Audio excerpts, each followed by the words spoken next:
కాకపోతే ఇప్పుడు ఒకసారి మన బీజేపీ నాయకుని అయినటువంటి బొంతు రమేష్ గారి దగ్గర వెళ్దాం. బొంతు రమేష్ గారు నిన్న ఏదైతే రేవంత్ రెడ్డి మాట్లాడుతూ ఒక డైవర్షన్ పాలిటిక్స్ని తీసుకొచ్చారు. ఎప్పుడైతే ఇంత వ్యతిరేకత ఉన్నదో రాష్ట్రంలో ఒక బ్రహ్మాండమైన వ్యతిరేకత వచ్చింది. బీసీ కులాలందరూ ఐక్యమై ఒక్కసారిగా కాంగ్రెస్ మీద ఒక ఉద్యమం లాగా ఒక ఊపిరిలాగా బయటకు వచ్చారు. కాబట్టి ఒక్కసారిగా దాన్ని తిప్పుతూ మోడీ గారి కులం ఏంది, గతంలో అగ్ర కులాలకు చెందిన వాళ్ళు తర్వాత బీసీలలో చేర్చారు. ఇంకొక విషయం ఏంటంటే 2011 ఏదైతే సెన్సస్ జరిగిందో 2014 ఎప్పుడు జరిగిందో అది ఎందుకు బహిర్గతం చేయలేదు అని చెప్పారు. ఈ విషయంపై యాజ్ ఏ బీజేపీ నాయకునిగా మీ వర్షన్ ఏంటండి? ప్యానల్లో ఉన్న వాళ్ళకి అందరికి నమస్కారం అండి. ముఖ్యంగా రేవంత్ రెడ్డి గారు ఈరోజు రాష్ట్రంలో వారు ముఖ్యమంత్రి అయిన తర్వాత మొత్తం ఫస్ట్ ముఖ్యమంత్రిగా ప్రమాణ స్వీకారం చేసినప్పటి నుంచి ఈరోజు ఫ్రస్ట్రేషన్లో ఉన్నారు. ఎందుకోసం అంటే దానికి లెక్కకు లేనటువంటి హామీలు ఇచ్చింది. మొత్తం అధికారంలోకి వస్తామో రామో అన్నటువంటి ఒక అంటే దాంతోన వాళ్ళు లెక్కలేని హామీలు ఇవ్వడం వల్ల వాళ్ళకి హామీలు నెరవేర్చడంలో చాలా ఇబ్బందులు గురవుతున్నారు. అయితే ఒక్కొక్క హామీ నెరవేర్చేటప్పుడు ఏదో ఒక సమస్యను క్రియేట్ చేసి అదొక హామీల యొక్క సమస్యని పక్కదారి పట్టించే ప్రయత్నం చేస్తూ ఉన్నారు. ఫస్ట్ రెండవది, నిన్న రేవంత్ రెడ్డి గారు మాట్లాడము నరేంద్ర మోడీ గారి గురించి మాట్లాడేవారు. నరేంద్ర మోడీ గారు వారు బీసీ కులం చెందిన వాళ్ళ, ఓసీ కులం చెందిన వాళ్ళ. ఆ టైంలో మీ కాంగ్రెస్ ప్రభుత్వం కేంద్రంలో ప్రభుత్వం ఉంది. కేంద్ర ప్రభుత్వం ఉన్నప్పుడు ఆయన ఓసీ నుంచి బీసీకి పోయినప్పుడు మీరు ఎంక్వైరీ చేసేది ఉండే, ఆ రోజే క్వశ్చన్ చేసేది ఉండే. కానీ ఈరోజు ఈ యొక్క తెలంగాణలో సమస్య వచ్చినప్పుడు నరేంద్ర మోడీ గారు పేరు చేయడం కరెక్ట్ కాదు. ఈరోజు రేవంత్ రెడ్డి గారు నరేంద్ర మోడీ గారికి ఫస్ట్ క్షమాపణ చెప్పాలి. ఈరోజు తెలంగాణలో ఉన్నటువంటి సమస్యలను పక్కదోవ పెట్టి ఈరోజు గౌరవనీయమైనటువంటి ప్రధానమంత్రి పైన నువ్వు ఆ రకంగా ఆరోపణ చేయడం అనేటువంటి కరెక్ట్ కాదు. ఈరోజు నరేంద్ర మోడీ గారికి తెలంగాణకు వచ్చి మొన్న అసెంబ్లీ ఎన్నికల్లో బీసీ డిక్లరేషన్ చేసి బీసీ ముఖ్యమంత్రిని ప్రకటిస్తామని చెప్పడం జరిగింది. అంటే భారతీయ జనతా పార్టీ తెలంగాణలో బీసీలకు సముచిత న్యాయం చేస్తామని చెప్పేసి స్వయాన ప్రధానమంత్రి గారు వచ్చి చెప్పడం జరిగింది. ఈరోజు కేంద్ర ప్రభుత్వంలో 19 మంది బీసీ మినిస్టర్లు ఉన్నారు. ఈరోజు రేవంత్ రెడ్డి గారిని అడుగుతున్నా, మీ యొక్క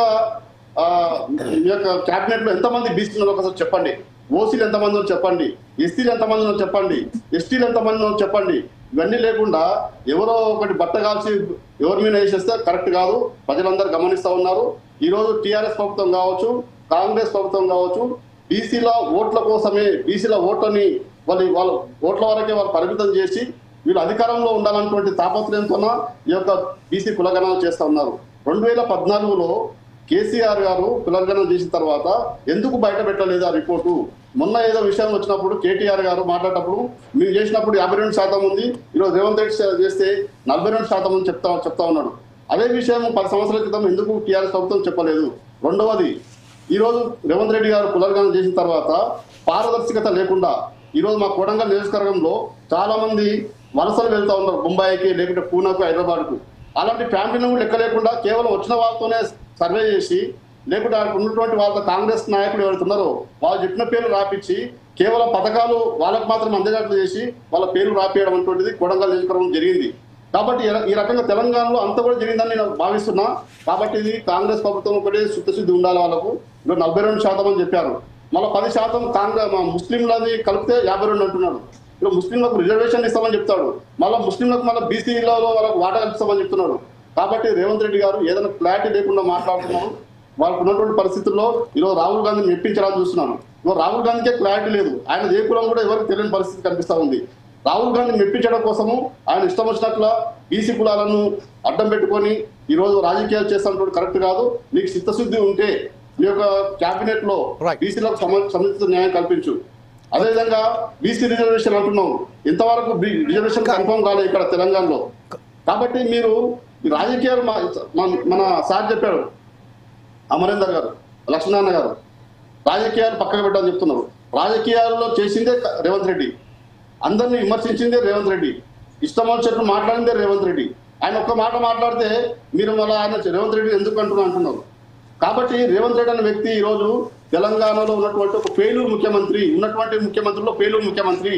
ఒక సంవత్సరం అవుతుంది ఎక్కడ కూడా ఈరోజు రైతులు కావచ్చు, లేకుంటే వ్యాపారస్తులు కావచ్చు, లేకపోతే విద్యార్థులు కావచ్చు, ఉద్యోగులు కావచ్చు, ఎవరు కూడా సాటిస్ఫై లేరు.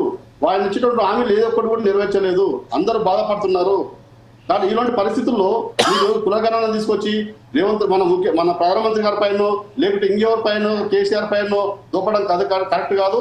నీకు ముఖ్యమంత్రిగా ఉన్నావు, నీ ప్రభుత్వం నీ చేతిలో ఉంది. కులగణన చేసేటప్పుడు స్పష్టంగా ఏ గ్రామంలో ఎంతమంది ఉన్నారు, ఎవరు వలస వెళ్ళారు, ఎవరు అప్పుడే చేసేది ఉండే. రైట్, మీ చేతిలో అధికారులు ఉన్నారు. ఒక్కసారి మనం శేషు గారి దగ్గరికి వెళ్దాం. మళ్ళీ చేస్తాం తర్వాత కొంతమంది. రమేష్ గారు మరొకసారి మీ వద్దకు వస్తాను. అప్పటి వరకు మనం ఒకసారి శేషు గారి దగ్గరికి వెళ్దాం. శేషు గారు 60 కోట్ల రూపాయలు ప్రజాధనాన్ని వృధా చేశారు ఈరోజు.